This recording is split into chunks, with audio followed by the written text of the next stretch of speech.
The show starts in 3, 2, 1. There goes that man's jock strap. Oh my God, did you see that? America's team? Yeah, right. Oh, baby, it's a big day in sports. There's nothing like battling it out with your teammates all season long to go win a championship. Green Bay's got it this year.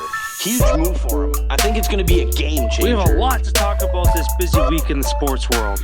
Welcome to the In a League of Their Own podcast. The In a League of Their Own podcast is brought to you by Golf Kicks. Screw your shoes. By Canadips.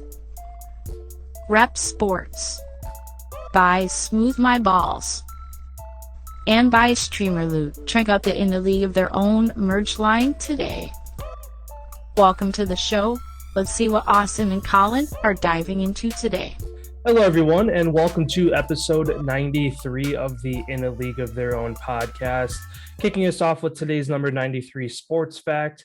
Mets pitcher Jacob deGrom started the 2021 season with 93 strikeouts and a 0.62 ERA in his first 9 starts. This stat line is the most strikeouts and lowest ERA in any 9-start span for a pitcher in MLB history. So shout out to deGrom. For those who've been kind of following him for the year, his year got cut short in like June-ish, I think, is when he started with his injuries and stuff. So he's been kind of falling off since then. So makes you wonder what kind of numbers he would have put up with a full season if he was able to stay healthy. But nonetheless, I'm sure this isn't the only record he went down with this year. I'm sure almost every time he stepped out on the mound, he was doing something historical all year. So yeah, that's today's sports fact. Yeah, he definitely probably would have been a Cy Young contender if he was healthy. Oh, 100%. Yeah, jumping over then into the NFL here for today. I guess kind of per usual, kick us off with some of the latest injuries going around. So the biggest news coming out is the Pittsburgh Steelers are now at 8 players, all questionable for this weekend's game, one of which was for sure ruled out. TJ Watt is questionable with a groin injury. Defensive end Tyson Alualu has been placed on injury reserve with an ankle. So he's out. Defensive tackle Carlos Davis, questionable with the groin. Devin Bush, linebacker, questionable with the groin. Joe Hayden, cornerback, questionable with the groin. Ben Roethlisberger, questionable. He has a left pec injury. No, they didn't say how severe it is, whether it's torn or not, but everybody knows Big Ben. He kind of plays better when he's always dealing with something that's going on. So this could either be an upturn for the Steelers or a definite downturn with how many people are out. Wide receiver Deontay Johnson, he has a knee injury.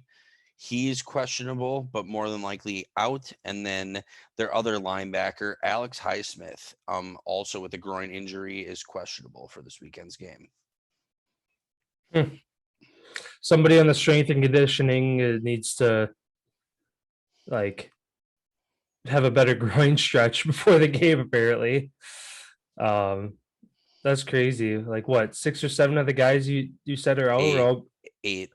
Well, 6 or 7 of them were groin injury. Yeah. 7 of the 8, or no, 6 of the 8 were groin injuries. Wide receiver had a knee injury, and then Roethlisberger has a pec. But everything else, yeah. Wow. 5 because Alu had an ankle. So 5 out of the 8 that are all out is groin injuries, which is a lot. Yeah. And they're all starters. Yeah, I mean, who do they play this week? I mean, obviously, when you have that many injuries, it sucks no matter who you play.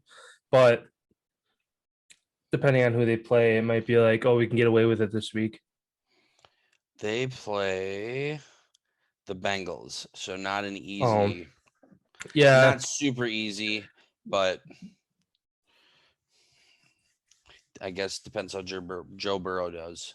Yeah, that's true. If it's the Joe Burrow we saw in the last 4 minutes Sunday, they might have a problem. But if it's Well, it depends which part of that 3 minutes. If it's the picks or the touchdowns. Well, that's what I'm saying. The last 4 minutes, they're gonna it was when he was good, when he got rid of the picks and threw 2 straight touchdowns. But prior to that, he was shut down all day, and obviously his back-to-back interceptions.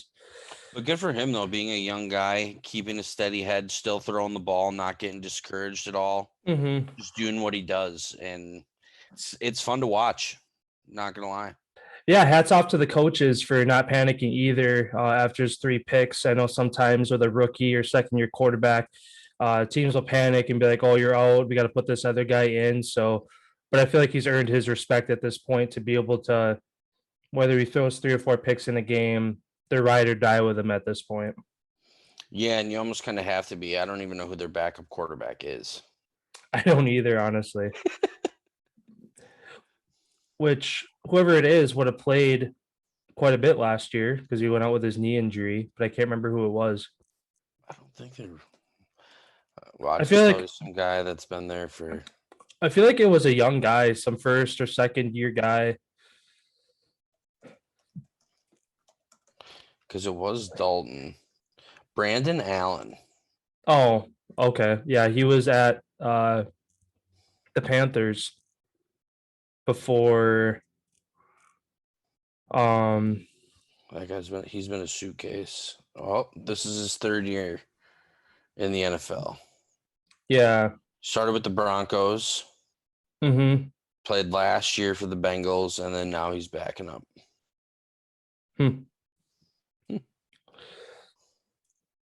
University of Arkansas.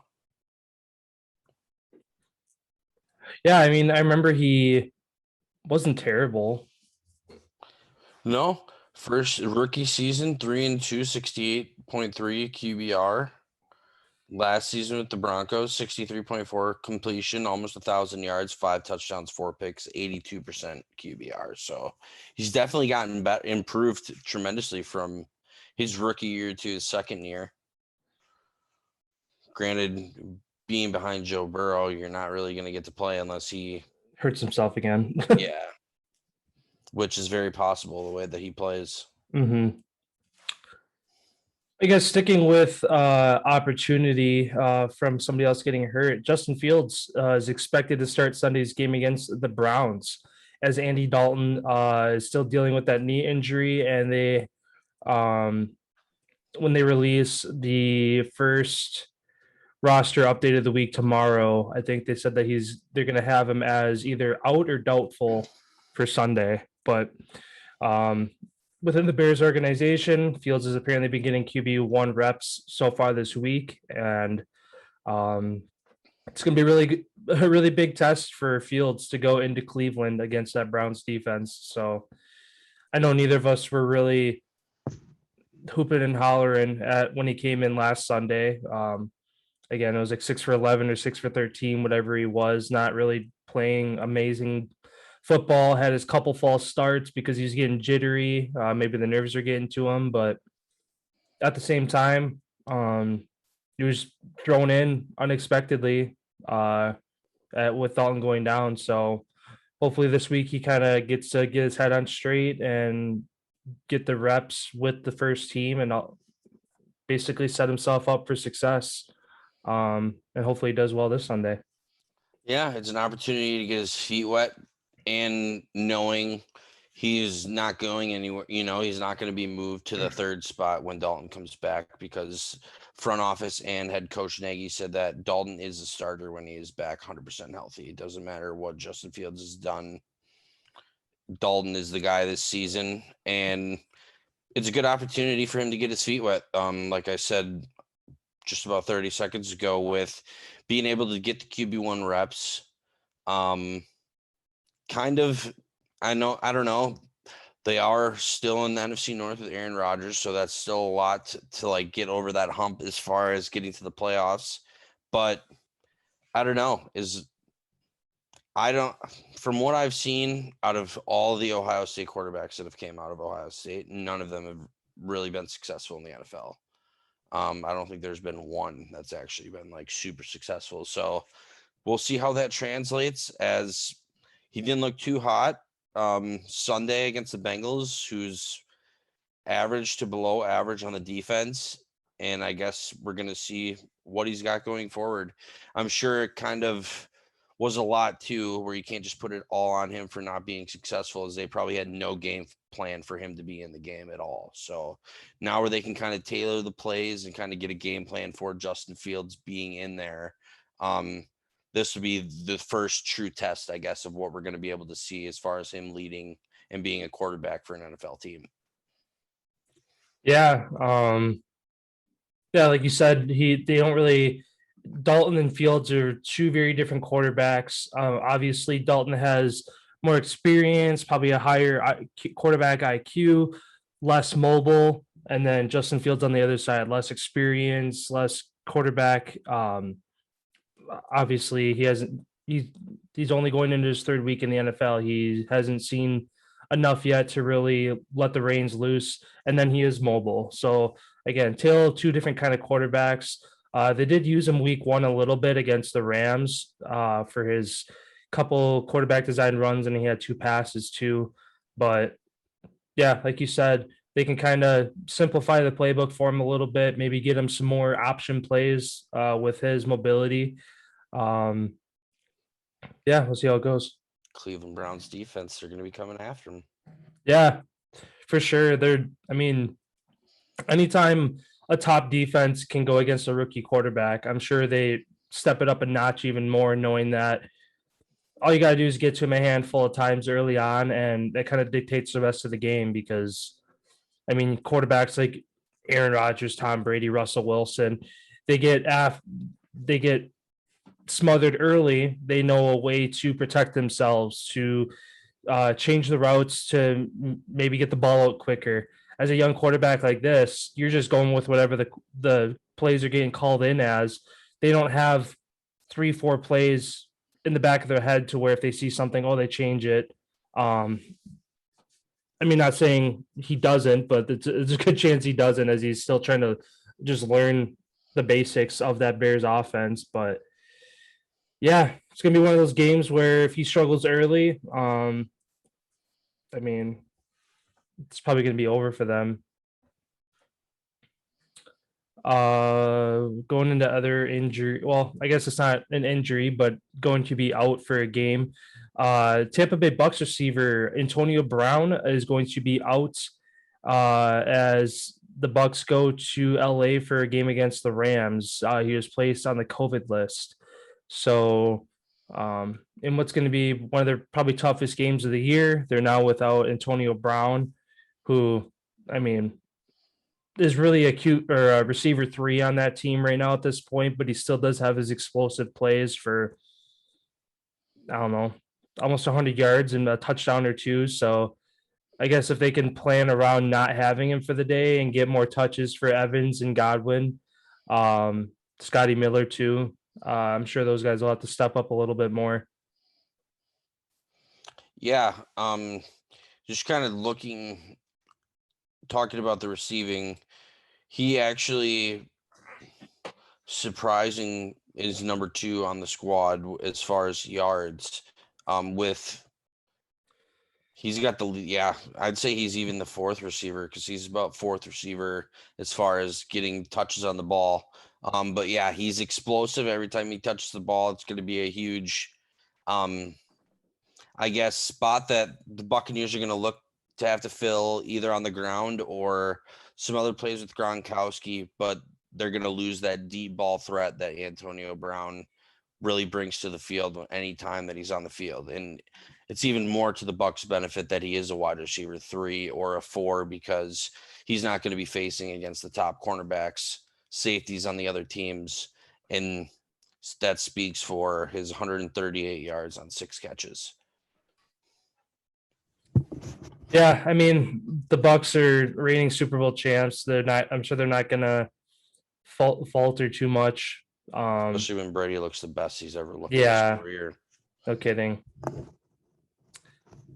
That's all I had for injuries. Alpha's any other injuries to highlight from around the league? I mean, I'm sure there's others, but those are the only ones that really were, I guess, prominent around the league for today. Carson Wentz is listed as questionable for this weekend's game. He said hour by hour, everything has been getting better. He posted, and that basically he's willing to play with taking no practice at all this week. And I think Frank Wright, the Colts owner, I believe, or he's their coach. He's their head coach. He said that Eason, like they're preparing that Eason's going to be the guy. And if Wentz is ready to go, that obviously they're going to give the nod to Wentz if he's totally up to being out there and playing. But Eason right now is technically number one on the team. And then another quarterback thing, Tyrod Taylor is officially put on the IR, so he will be out the next at least 3 weeks. So that Houston team, we're going to get to see, I guess, what happens there with rookie David Mills or whatever his name is, who's going to get a shot to play for 3 weeks and start. And same down in Miami, came out this morning. Tua Tagovailoa, he ended up fracturing a couple ribs. It's not just bruised ribs or nothing. So for all the people who thought that maybe he just went out of the game because he had bruised ribs or just wasn't feeling good or whatever the case may be, it was nothing serious. Whoever, especially within their organization, that put out that it was nothing serious and it was day to day, turns out he's got broken ribs. So whoever let that get out of the building probably should be fired from their job. That's all I've been seeing online is a lot of heat being thrown at Tua and the organization for how could they literally fuck that up of being day to day from broken ribs. Like, makes everybody look bad in that building. So Jacoby Brissett's going to get a shot. Yeah, I mean, Brissett, again, is one of the better backups in the league, especially from his success that he did have in Indy when after Andrew Luck retired. So yeah, he was on pace to be an MVP. He was on pace for an MVP season until I forgot who they were playing when he got hurt. But the D guy picked up the offensive lineman and basically threw him right onto his leg. And ever since that knee injury, he hasn't been the same. So hopefully he can get it back together and get it rolling for the Finns. Yeah.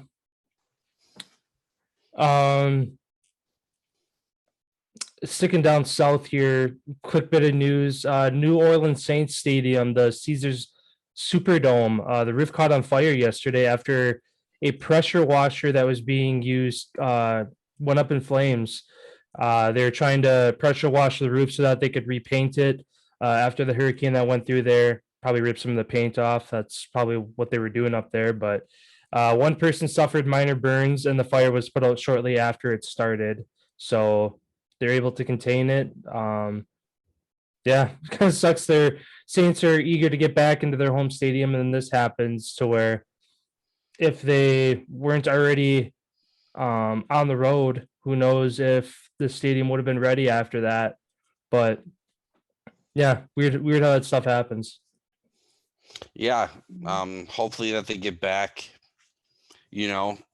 week after week 3, this next week, they're supposed to be back at home. Who knows if this puts a further delay on that and they're going to have to stay in Dallas even longer.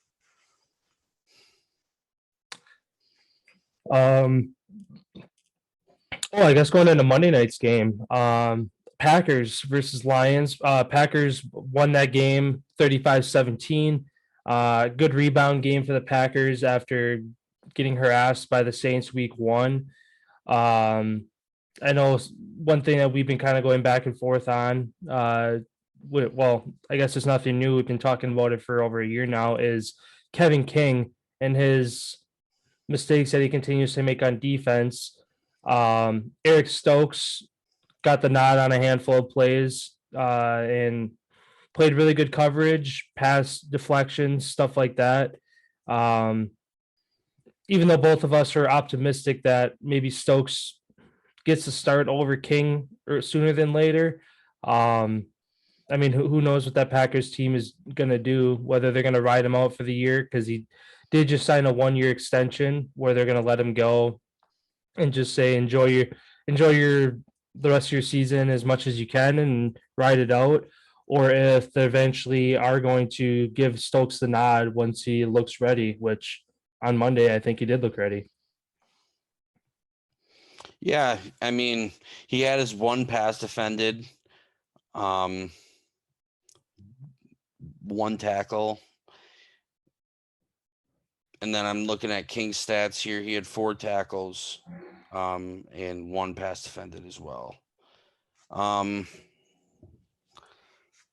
going to be interesting to see, I guess, how this situation works out. As Kevin King, we gave him that extension. Obviously, they kept him around because they think that he does have potential to do something.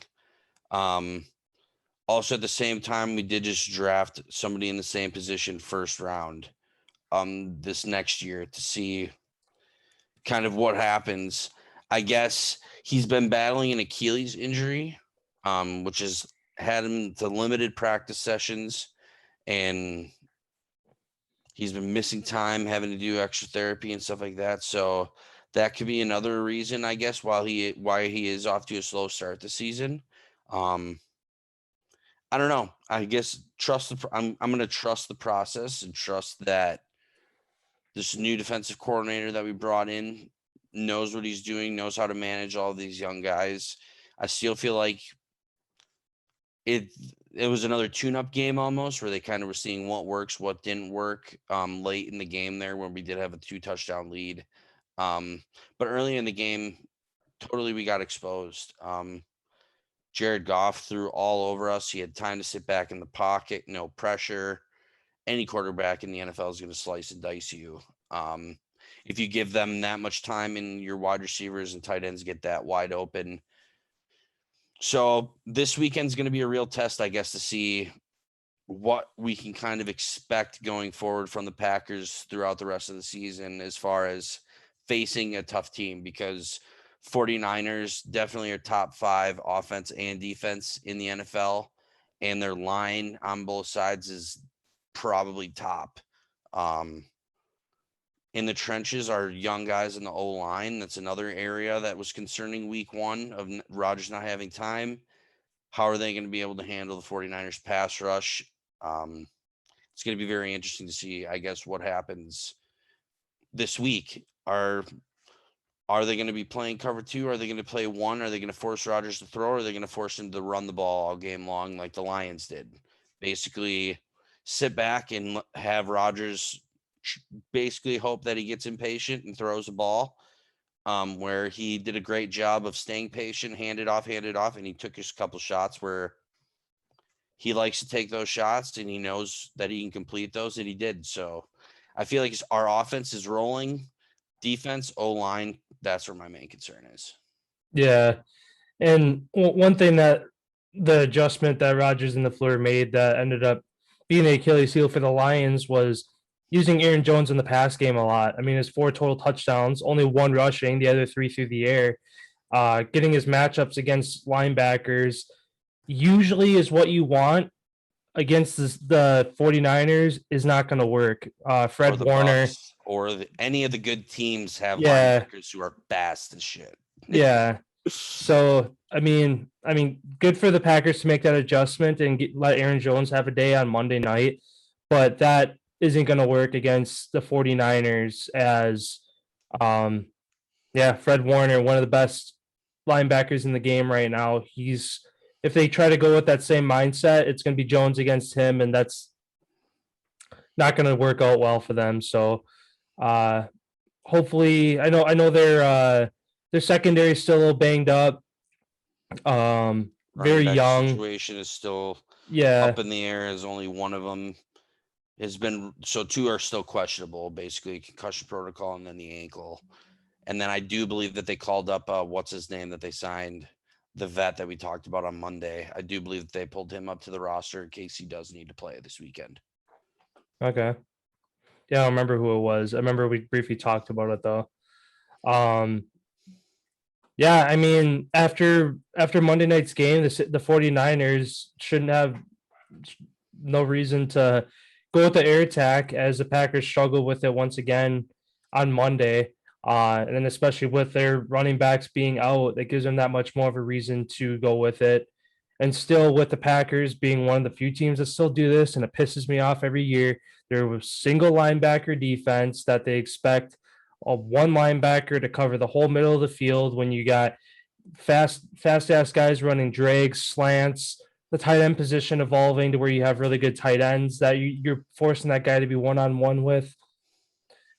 the 49ers have ate up the Packers for that reason for years because they run a single linebacker defense, and you got George Kittle, you got usually good running backs that run those wheel routes or over the middle as well. It just eats up the center of that Packers defense. So, I mean, I don't know. Unless they got to come out like good early. The Packers have been one of those teams that if they come out slow, they never bounce back really, unless it's like against a bad team, like where it's like, oh shit, it's the Bears or it's the Bengals or we should be playing better, and then they wake up.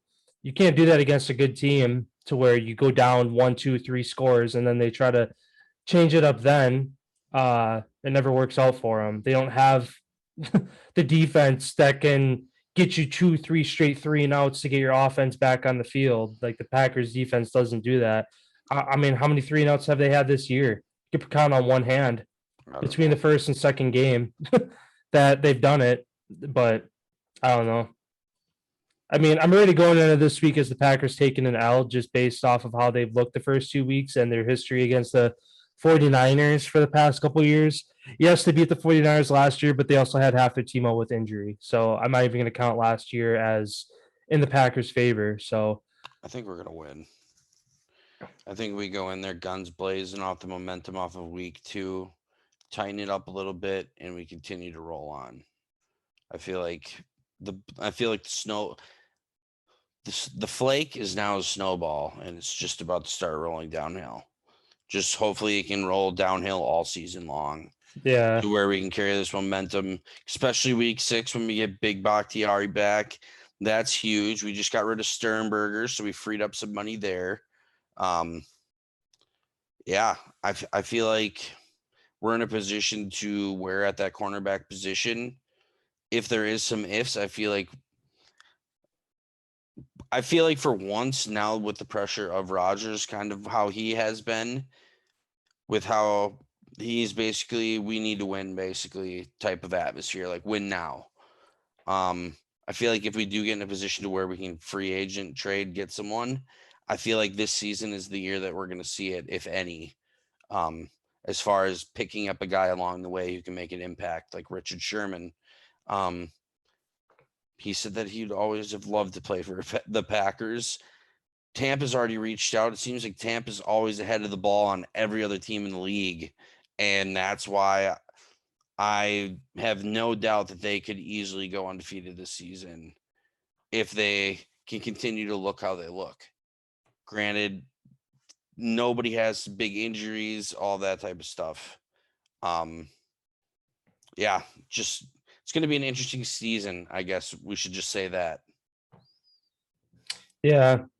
And going back to the 49ers game that's going to be on Sunday night, it's going to be one of those games where for me, two indicators lead to a loss at the end of the first quarter. If they have a 0-point first quarter or if they're down 2 or more scores. That's kind of both of those holes to where it was either last year or the year prior, the Packers led the NFL in first quarter points. And this year, they're probably last. I think they had their three points week 1 right before halftime. And then I think they had 1 touchdown. So they have 7 points through 2 weeks in the first quarter, which is uncharacteristic for the Packers. Because like I said, a year ago or 2 years ago, they led the league usually scoring 14, 17 points in the first quarter, coming out hot. And they look like the opposite this year. So. Yeah, and I think we are last in the league in offensive plays in the first half as well. Our defense hasn't been able to get off the field, so that's why our offensive numbers are down, is because we don't have the ball. Yeah, I mean, especially early on. Again, once you get over that week 3, week 4 hump, guys are better conditioned. Stamina's up. Week 1, week 2, if your defense can't get off the field. You're just going to keep giving up big chunk plays and can't get off the field. So, yeah, Sunday's definitely going to be a test for the Packers, but looking forward to it. Should hopefully be a closer game than it has been in the past when that 49ers team is healthy. Yeah. And then just quick to touch off, Rob Gronkowski clears the air early this morning, saying that he does watch a ton of film and that he was just joking. He's blaming everything that he said on PR director Nelson Lewis. I guess he was begging Rob to go onto the show. He asked him about 8 times, and Rob was like, it's not a good idea. Every time I'm in that type of atmosphere around those guys, they just make me say goofy shit, and they make me act all funny and loose and whatever. And he goes, and that's exactly what happened. He's like, I was just feeding off of the comedy type of whatever and completely made a joke saying that he obviously doesn't watch any film. That's what he got Tom for. Turns out Bruce Arians also playing along with the joke at his press conference this morning. He stated that he threatened to take away Gronkowski's vet day. So the day that all the vets get to miss practice or leave early or whatever, that he won't get to do that anymore because of what he said. And then he also, Gronk also fired back at Coach Arians during the presser, stating he doesn't even practice on Fridays because it's red zone day. And he doesn't need to because he's quote unquote red zone Robbie G, baby. So those two guys joking, see that atmosphere. It's fun to watch and see those guys doing what they do. And then he stated about Tom Brady, how he said because he's got Tom, he doesn't watch film. He says he thinks Tom watches about 40 hours of film a week, which is insane for them practicing, doing all those other things, and then 40 hours of film. He goes, that's why I love playing for the guy, and he'll always be my QB. So I think those two will be in part until, they die or they both retire. Yeah. It's kind of like the Rodgers-Adams connection we're seeing.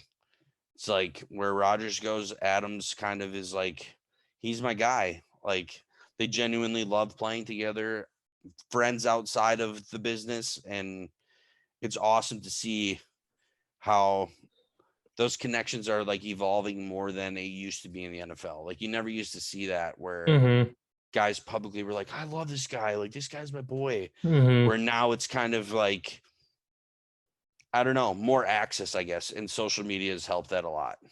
Yeah, that's what I was just about to say. I mean, years ago, if there were those connections between a quarterback and a receiver, or, I mean, any two players, I guess, that hit it off and hang out a lot outside of the game of football, you didn't really get to see it a lot, but you got your Instagram live posts where it's like, oh, hang out with this guy or doing this. And like you said, social media just gets us into the life of these athletes, which is really cool to see. And then I guess wrapping things up, last thing I had for the NFL going into tomorrow's game, Thursday night football. The Panthers head to Houston for a game against the Texans. What's your prediction for this game?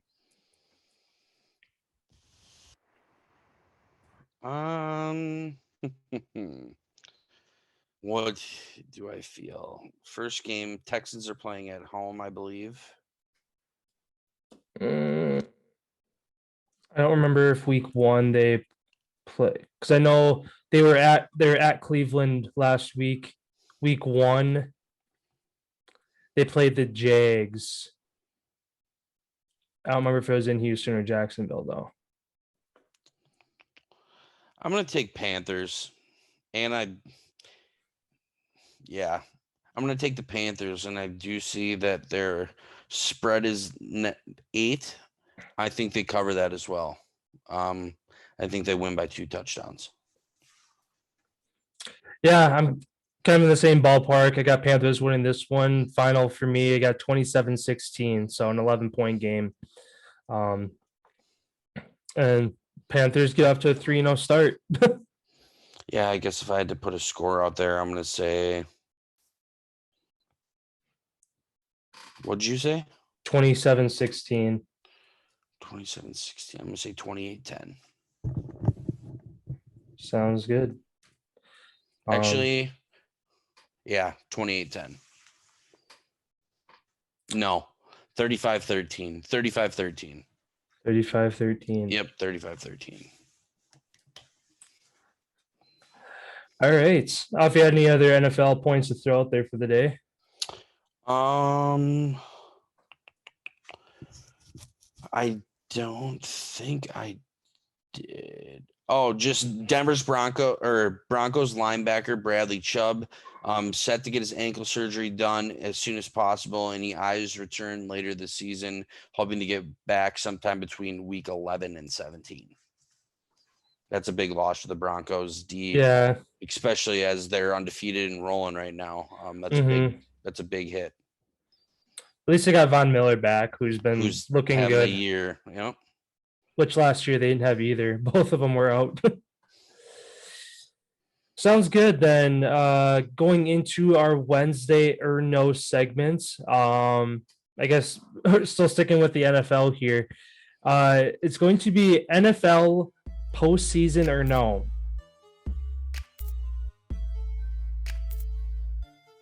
And basically the way it's going to work is I picked 4 teams NFC, 4 teams AFC. All 8 of these teams were not in the playoffs last year, and basically just going to ask you if you think that they get back to the postseason for this year. All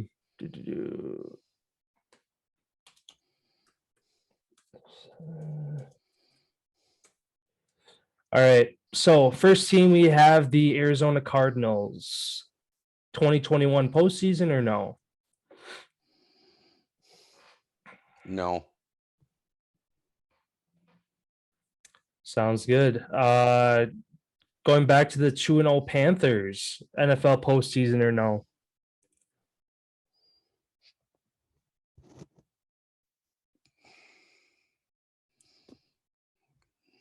I'm going to say yes. Sounds good. I think they're going to be that second wild card team that slips in there, I feel like.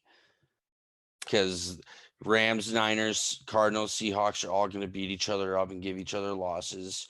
Saints we still don't know who they are yet because of their whole coach debacle. You can't really judge them on that game. Falcons stink. Bucks look decent, and the Panthers actually look pretty decent. So I don't know. I could see them holding around if, the Saints don't get it going. I could easily see that because the East is the same. They're going to beat each other up, and the records are going to suck. Yeah. Going up to the NFC North, Minnesota Vikings, despite an 0-2 start. Again, basically they're 2-0. They're 2 plays away from a 2-0 start. Do they turn things around and get back to the postseason?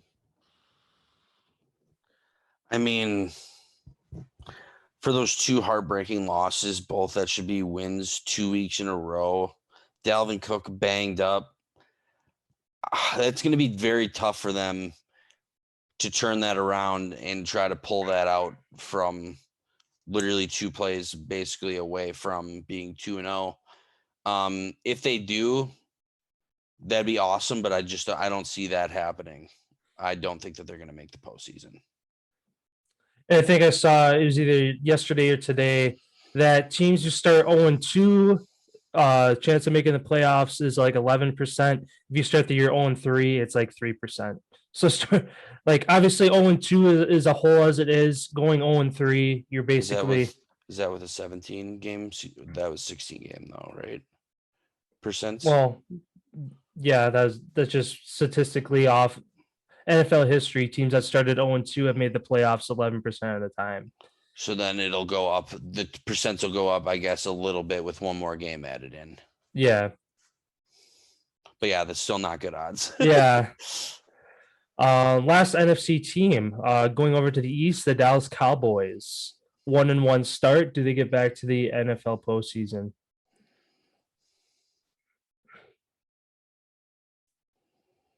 I do think they're going to win the East. Actually, man, that's actually a really tough question It's either going to be them or Washington. Yeah, I feel like the East is the only division that's basically slated as you got to win your division to get in. You're not going to have two teams out of the East. But man, the Eagles are pretty good. They held San Fran to only 17 points. I'm going to say no. Cowboys, no. I don't think so. And if they do, it'll be a wild card, I feel. Sounds good. Over to the AFC side, then, one of the other remaining undefeated teams, the Broncos. Do they get back to the NFL postseason? And again, the AFC North is one of those divisions where Browns, Ravens, Steelers could all be playoff teams. NFC West kind of in the same thing. Now the AFC West is becoming one of those divisions to where, at least for the time being, the Broncos are making it interesting that whole division has a case to make being a playoff team. Yeah, Broncos are going to get in.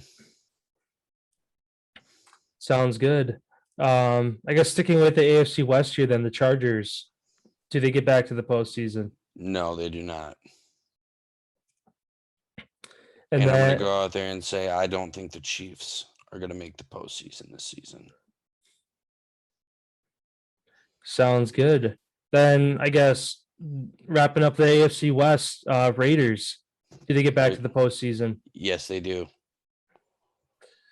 I think I predicted them to go 13-5, I think. 13-4, I think. I predicted them to have I don't even remember what I predicted the Broncos to go, but I know I had the Raiders right behind the Chiefs. And the Chiefs do not look like the Chiefs of old this season so far. And NFL has gotten tremendously better. The teams that absolutely sucked, there's only two of those teams that absolutely still suck. Jaguars, they suck. The Jets, they stink. Giants, you never know what you're going to get out of them, honestly. Chargers don't stink. The Bengals don't stink. Houston got to win. The Falcons. Yeah. Like, they're getting outscored 31-80 on the year. Like, almost 3-1. They're getting outscored. You ain't going to win when you... Yeah. And Matt Ryan's only getting older. I feel like whenever they had a chance, if they ever had a chance to move out of having him being your franchise guy, I feel like they should have. 28-3. After that game, I feel like was the downfall of Matt Ryan. Yeah. And then the last team here, wrapping up the Ynot segment, the Patriots. Do they get back to the NFL postseason? I don't think they have what it takes this season to end up making it into the postseason. That AFC East division, though, I feel like the Bills, I don't think are going to run away with it, though. I feel like it'll be a close division till the end. Dolphins are now in jeopardy with Tua. They're outscored the worst in the league, 17-51. Obviously, they got trounced by the Bills. The Bills always trounce the Dolphins. I guess I never even looked into that before we picked teams for the team. Ever since Josh Allen's been on the Bills, they've fucking outscored them. I think it was like 170 something to like 30. Like, it's ridiculous. Josh Allen tears the Dolphins apart.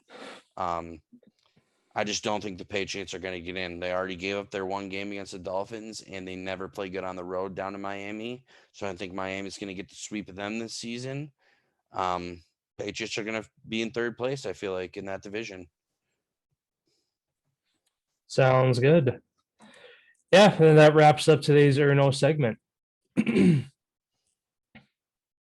Moving over to the NBA here then. Only one thing to mention, really. 76ers head coach Doc Rivers says that the team will try to keep Ben Simmons in Philly, despite Simmons saying he will not report to the team this season.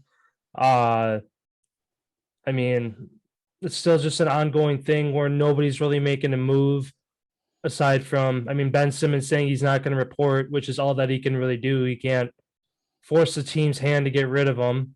especially when they owe him that much money. I'm sure they're going to try to keep him, but I was talking about the money. It turns out how he structured his contract, he gets paid quarterly. So if he does not report to the team can refuse to pay anything further than what they've paid him already due to like a conduct violation of team rules by him not showing up since he is on the roster. Like James Harden the same thing could have happened with him last year in Houston, but instead he showed up and basically said every day, I don't want to be here. Didn't want to practice, like made it known, but still showed up because he didn't want to get fined and his money taken away. And it is the NBA. He's going to get moved. Now to where is the question? They could, like I said, they could throw him to a shit team and he could be there for the rest of his career. Yeah, we all knew where this was heading after Doc's statements after Game 7 and Embiid's statements after Game 7. We all knew how this was going to go. Let's just let it go. Let him go. Yeah. Find a place. And granted, you're not going to get nothing good for him, but let him go. Yeah. You ain't doing yourself or him a favor by holding on to him. And surprisingly, two teams that have kind of circulated for landing spots for him are Portland and Golden State as being kind of two teams that keep getting brought up around the NBA by, I know Stephen Smith has talked about it. Other analysts have talked about it. Those two teams just keep getting brought up. Every time Ben Simmons' name gets thrown out there, oh, where should he go? Golden State and Portland are the two teams that keep sticking around. And the Kings. Yeah, and the Kings. Which they got from their draft. They now have like 4 or 5 point guards on the roster. So adding Ben Simmons wouldn't make sense for them to do that. But again, a young team. Philly needs a point guard. Who?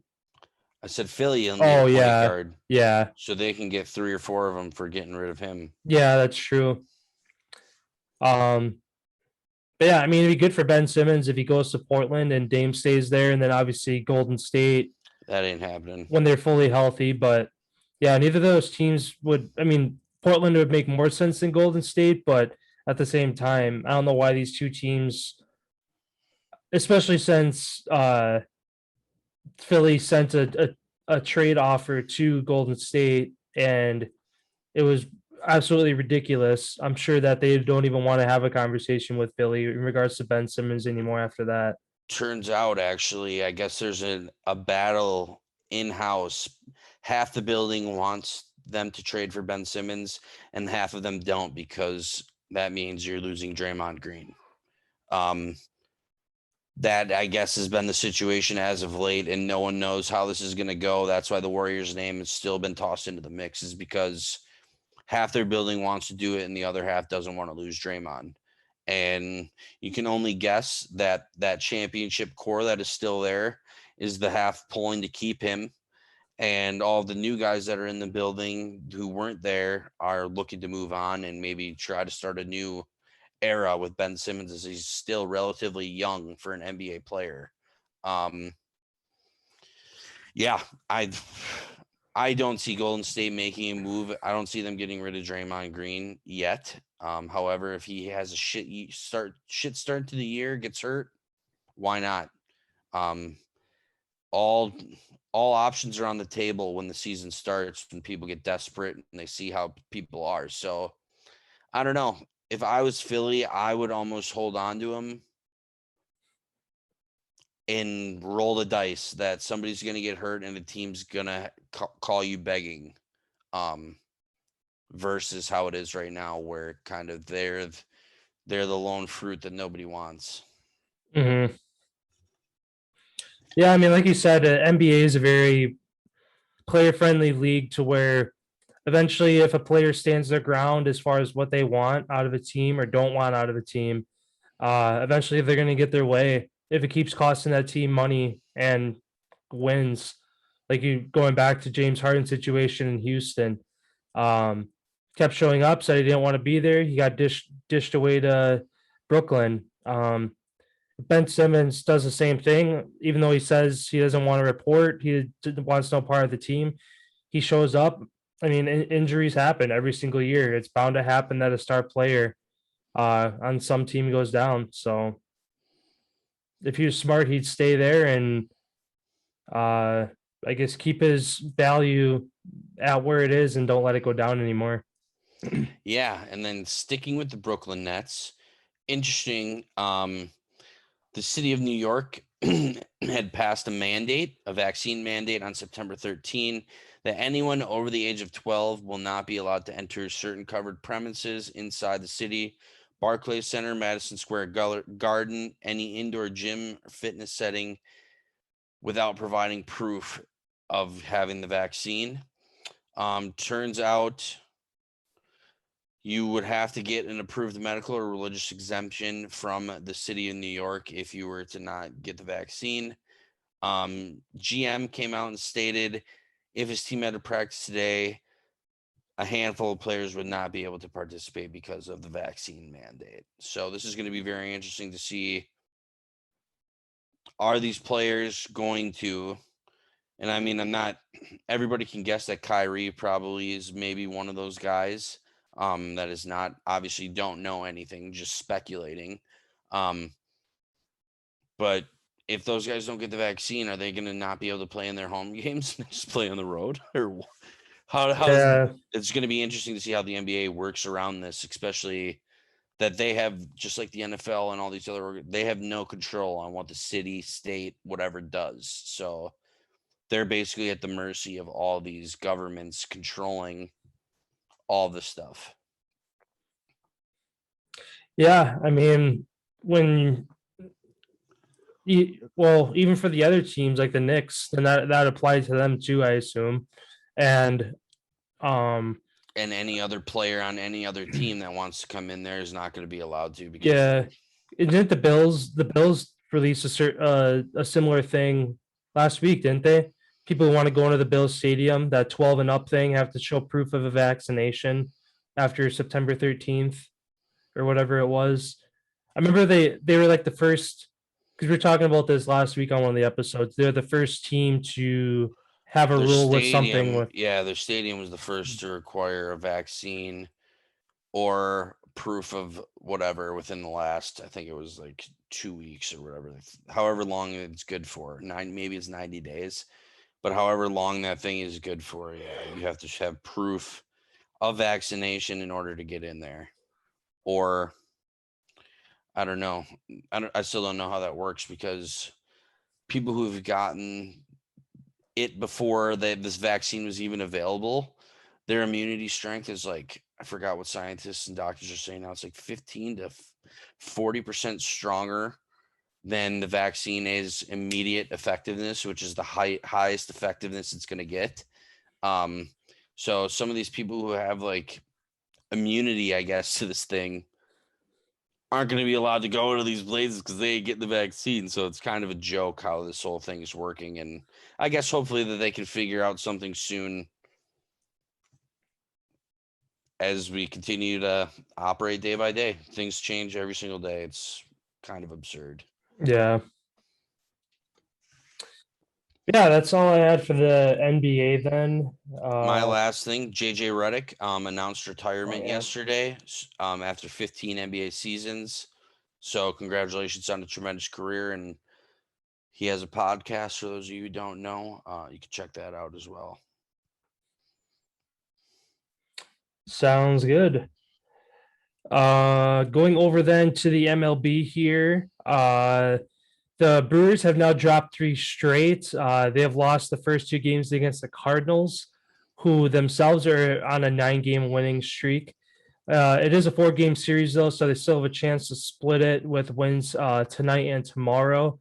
And in Monday's win, John Lester notched his 200th win of his career. So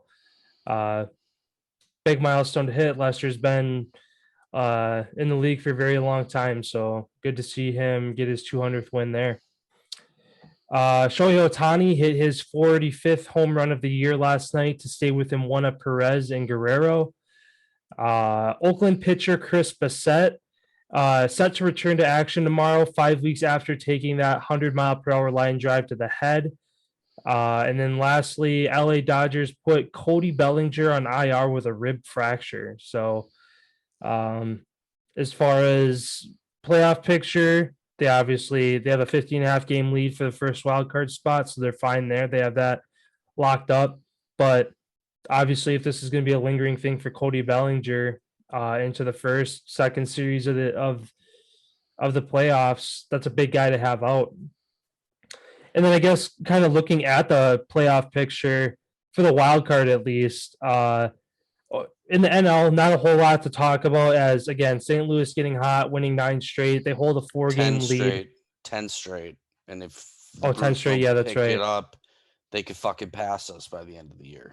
Yeah. Well, they still have kryptonite, dude. The Brewers have a 9.5 game lead with that many games to go. There's only 3 series left. Yeah, aren't they 4 gamers? So 12 games. The Mets is 3. Dodgers is 4. They're all 3, I'm pretty sure. Let me look.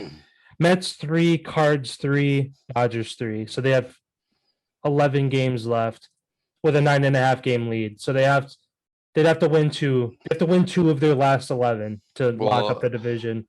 If we lose, it's a full game that we lose too. Yeah, if we lose to the Cardinals, yeah. So basically, if they win 2 of the games against the Mets, then they're good to go. Well, because we play the Cardinals, Mets, Cardinals, Dodgers. Mm-hmm. So if the Cardinals sweep us, just say for instance, that's 7.5. Yep. And then if they beat us the other 3 games, that's 4.5. Depending how we do. And it could all come down, like I said, I think a few weeks ago, I think this is going to come down to the Brewers-Dodgers series as to what happens in our division and wild card. Look at the Cardinals are our kryptonite. And so we play the Cardinals twice. We finish this series, and then we play the Mets, and then the Cardinals again. The Cardinals play the Cubs for their in-between series and their last series. That's why I said they could pass us. That's unreal. If we don't get our shit in gear. Yeah. And tonight, who's on the mound? I can't even remember. Be fucking playing the Dodgers first. Yeah. That'd be unreal. Yeah, I mean, hopefully they get it together. Again, having almost a 10-game lead with 11 games to go. I want to say we had it up to 15 games. Yeah, and that was over the Reds. The Cardinals weren't even in the picture at that point. But when you win 10 straight, that's what happens. Yeah. Yeah, looking at the wild card picture, it's again in the NL, it's kind of locked up at this point as the Reds, Phillies, Padres are all slipping with 1-1-4 losing streaks, and the Cards with their 10 win streak. But up in the AL, I mean the Red Sox have a 1.5 game lead for the 1 spot. Toronto is the second team with a half and a 3 game lead over the Mariners and Oakland.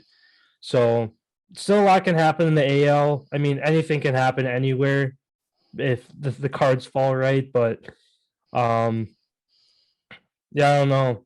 It so sucks that the freaking Brewers never get televised games where you just kind of got to watch the play-by-play on the app, and that's all you get. Well, unless you have cable. Yeah. But I don't know. I mean, statistically they should pull it off. Again, to lose, you need to win 2 games of your last 11 to lock up the division. But at the same time, we were saying the same thing a week ago when it was like, oh, we have to win 5 of our last 18 and we got it locked up. They still haven't done that yet. So, I mean, they're making it interesting, but we'll see what happens. Now is not the time to shit the bed. No, because even if they hang on and win the division, like you're getting cold. They're gonna make a first round exit if they keep playing the way that they're playing. Well, we'll play the Braves, and I don't know how we've done against the Braves this season. I mean, they had to have played them at least one or two series, I'd imagine.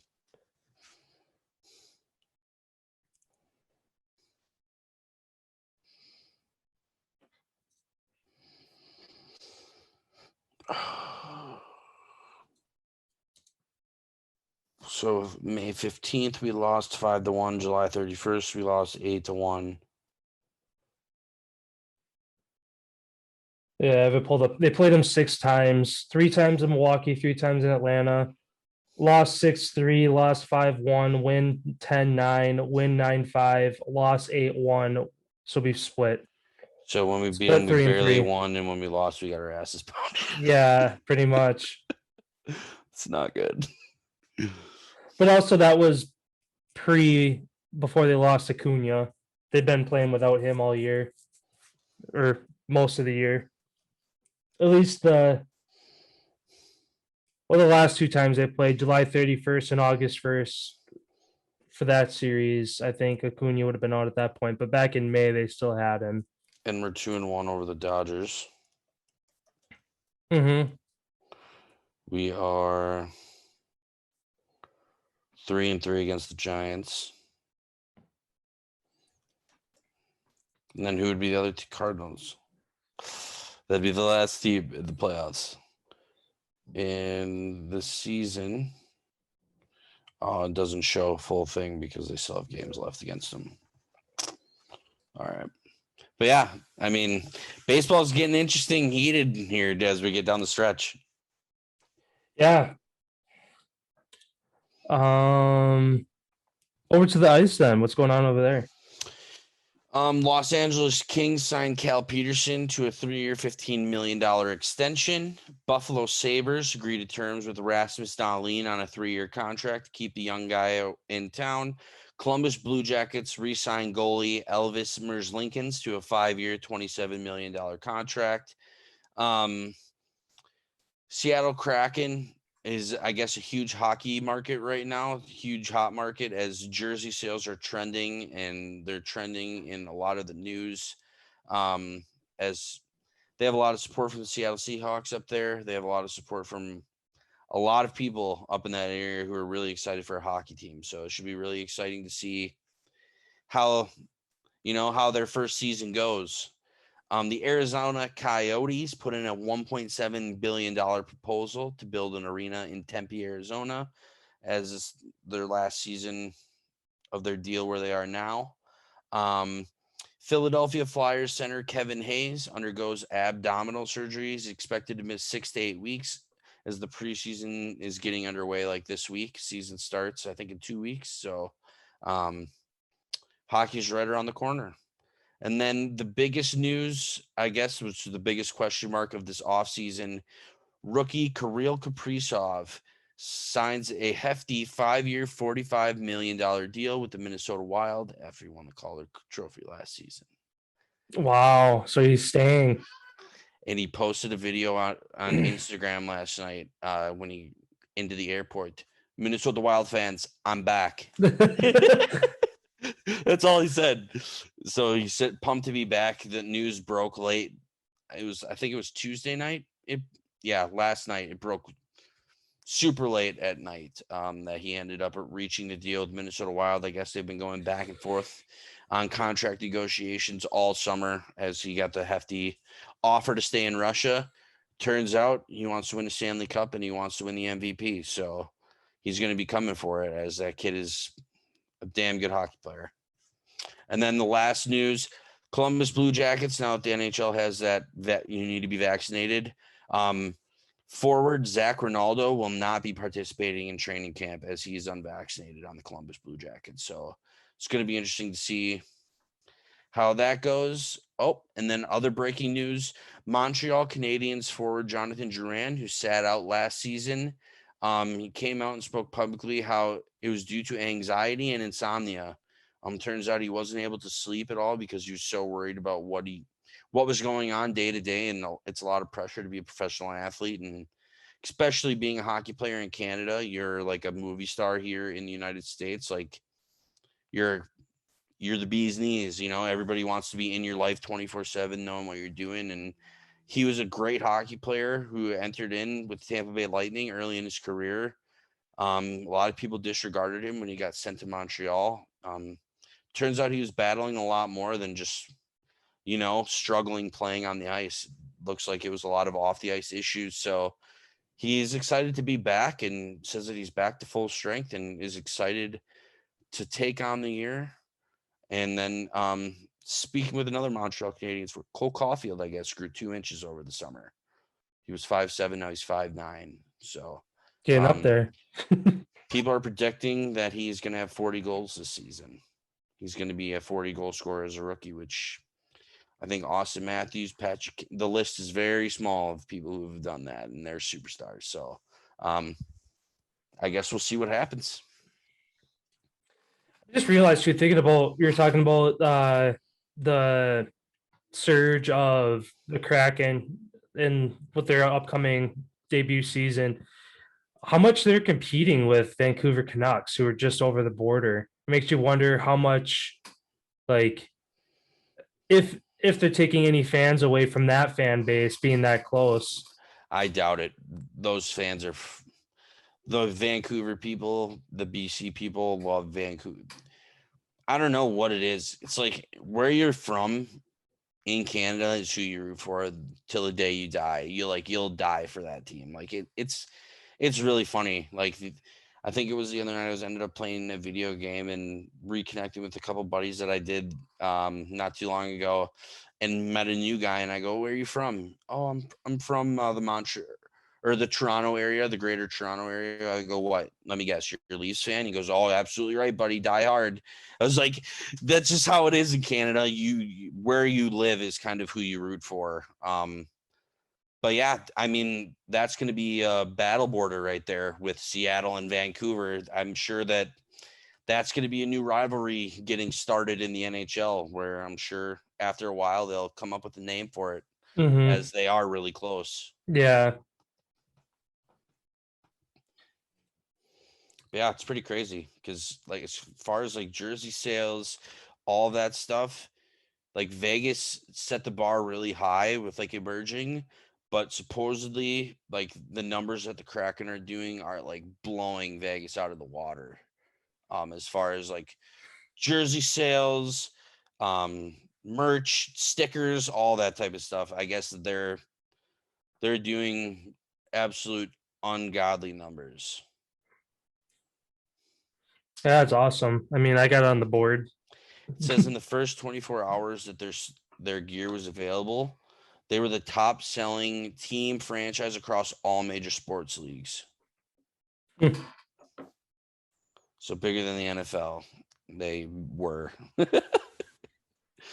Yeah, dude. Seattle's been waiting. I mean, it's a hockey hotbed out there. I'm surprised it's taken this long to get an NHL team in the Northwest out there. As their junior hockey programs and stuff that are out there, there's a handful of good kids that younger that are out there that are pretty good. And it's only having the Portland Winterhawks, the one semi-pro team out there. A lot of people leave that area, and now you're bringing hockey right back to that area. So hopefully they explode. I mean, I think everybody wants to see a new team do good in their first year. And that just makes it more relevant for, years to come, where if you suck ass the first 7 seasons, you don't win a game. It's like, you should just fold the team. Yeah. Like, why'd you even bring them in? Relocation. Let's try it at another spot. Yeah. But yeah, I can't wait for hockey to get rolling. Yeah, it's coming up fast. NBA and NHL seasons are less than a month away now. Sounds good. That's all I had for today. Nothing really else came out over the last hour, so good to go. I just have one thing before I take us out here. With the big game this weekend between Notre Dame and Wisconsin, quarterback Jack Cohen says this reunion against Wisconsin is going to be really weird. He says that obviously it's going to be really weird because I played there and I'm going to be playing against a lot of my friends that I was good buddies with. He's like, it's going to be really weird, like for how high profile of a game this is to be playing against your former friends and stuff, not more than a year removed from basically, hey, we're bringing in a kid who's actually a quarterback, like top 300. Sorry, bud. Like, you're gone. You're not going to play. And now he goes there. He's having a tremendous year. Who do you think is going to win the game on Saturday? They got Wisconsin as 6.5-point favorites, which is kind of mind-boggling. I would have expected it to either Notre Dame have be favored, or if Wisconsin was favored, it'd be less than 3 points. But I don't know. Much like the Packers, the Badgers haven't given me a reason to like, oh, they're gonna have a shit year, or they're gonna have a really great year. They're just, I don't know. I think it's gonna be a close game. Or at least I'm hoping it's gonna be a close game. I don't know. I'll wait till Friday to give a prediction, but I don't know. I'm up in the air with how that game's gonna go right now. Just Wisconsin sports as a whole is pissing me off right now. Brewers are sucking. Packers are like, they won Monday, but it's whatever. And the Badgers are just barely squeaking along right now. Yeah, their volleyball team's number one. Women's hockey's number one. They're dominating in other areas. Yeah. Just the one that pretty much everyone cares about and only talks about, because they don't talk. Nobody talks about other Wisconsin sports that they fucking dominate the country in. Yeah. It's always football, where we shit the bed 2 games a season that we shouldn't lose, and we already gave up that stinker. So I think Wisconsin's going to win and cover. Sounds good. I'll say that right now. And then, yeah, that's all I had. If you didn't have anything, I'll... Good to go. All right, sounds good. Well, thank you, everyone, for stopping by. We appreciate all the love and support as we finally have hit finally have gotten verified with the YouTube program. None of that would have been possible without all of you guys out there watching and supporting us along the way. We'll continue to upgrade and do things to involve more of the leaguers that you guys are out there, to get us more involved with things that we could do now that we have more access and are able to do different things. We'll continue to bring more and new exciting content on weekly to you guys. So thanks again, and have a great hump day. See you Friday, everybody.